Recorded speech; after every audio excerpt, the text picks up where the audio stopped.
નમસ્કાર દોસ્તો, જો તમારે તમારી બેન દીકરીઓને સુરક્ષિત રાખવા માંગતા હોવ તો આ વિડીયો આખો જોઈ લેજો। કારણ કે જે મિત્રો 2-4 દિવસ પહેલાં જે કોલકાતામાં ઘટના ઘટી છે તે બીજી વાર ન ઘટે અને જે નરાધમીએ જે કાંડ કર્યું છે તેને સૌથી પહેલાં ફાંસી મળે તે માટે તમારા વિડીયોને ખાલી શેર કરવાનું છે। કારણ કે જે રીતે કોલકાતામાં ઘટના ઘટી છે મિત્રો, વાત કરી તો તમને લોકોને ખબર છે કે આખું કોલકાતા છે એ મેદાનમાં ઉતરી ગયું છે અને ભાઈ ઉતરવું પણ જોઈએ।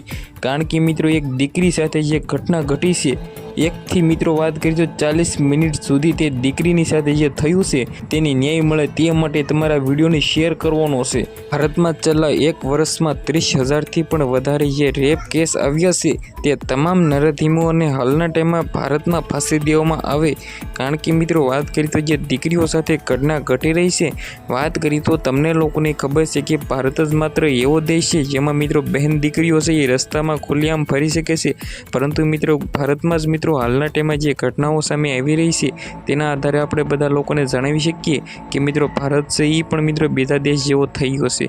કારણ કે મિત્રો જે કોલકાતામાં ઘટના ઘટી છે, જે મિત્રો વાત કરી તો એક ડૉક્ટર સાથે, જે મિત્રો વાત કરી તો લોકોના જીવ બચાવે તે જ ડૉક્ટર સાથે મિત્રો જે કાંડ થયું છે, ત્યારબાદ તે દીકરીનું મિત્રો મૃત્યુ પણ થઈ ગયું છે। જે આ વાત કરી તો તમને લોકોને ખબર છે કે કોલકાતામાં જે હાલના ટાઈમમાં વિરોધ થઈ રહ્યો છે બિલકુલ રિયલ થઈ રહ્યો છે। કારણ કે મિત્રો જે ગુંડાઓ છે, જે મિત્રો વાત કરી તો રેપરો છે, જે મિત્રો વાત કરી તો નરાધીમો છે, તેને સૌથી પહેલાં પકડીને મિત્રો ફાંસી દેવામાં આવે એવી મિત્રો કોલકાતામાં તમામ લોકોની માંગ છે ને ભાઈ આ માંગ બિલકુલ પૂર્ણ થવી જોઈએ। કારણ કે મિત્રો વાત કરી તો આવીને આવી જે ઘટનાઓ છે હાલના ટાઈમમાં સોશિયલ મીડિયામાં પણ ઓલરેડી વાયરલ થઈ રહી છે। કારણ કે મિત્રો આ જે કાંડ કર્યું છે, જે મિત્રો વાત કરી તો હાલના ટાઈમમાં ગિરફ્તાર થઈ ગયા છે એવી જાણકારીઓ છે। સાથે મિત્રો વાત કરી તો તમે બધા લોકો શું માનો છો કે આ નરાધમીને ફાંસી દેવામાં આવે કે નહીં, કમેન્ટ કરીને ખાસ જણાવી દેજો અને વિડીયોને શેર કરી દેજો। આજના વિડીયોમાંથી આટલી જ માહિતી, આપણે એક નવા વિડીયો મળી ત્યાં સુધી જય હિન્દ, જય ભારત।